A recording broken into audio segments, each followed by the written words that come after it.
ভাবি কি দেবরের কাপড় ধুয়ে দিতে পারবে? ভাবি দেবরের কাপড় কেন দেবে? দেবরের হাত কি হয়েছে? দেবরের সমস্যাটা কোথায়? ভাবি কেন দেবে? হ্যাঁ, দেবর যদি ছোট বাচ্চা দেবর হয়, হতে পারে ছোট মানুষ, তাহলে তো ছোট মানুষ হওয়ার মানে তো তার বাপ মা শক্ত, সেক্ষেত্রে ভাবির কাছে এটা আসবে কেন?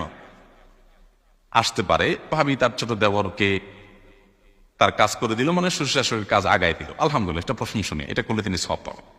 কিন্তু বুড়া দেবর, বুড়া দেবর বলতে আমি বৃদ্ধ বলতেছি না, মানে প্রাপ্তবয়স্ক বা বড় হয়ে গেছে, প্রাপ্তবয়স্ক যদি না, এই দেবরের 12, 14, 16, 18 বছর বয়সের ছেলে তো নিজেটা নিজে করতে পারে, তো এইটা ভাবি কেন দেবে? আমাদের দেশে খুব বাজে একটা সংস্কৃতি এটা, যে বাপ মা আশা করে যে আমার বৌমা আমার এই ছেলেগুলা যেগুলো বিয়ে শাদী হয় নাই, দেবর যেগুলো আছে, এগুলো সবগুলার কাপড় চোপড় তো, এদের সবগুলার খাস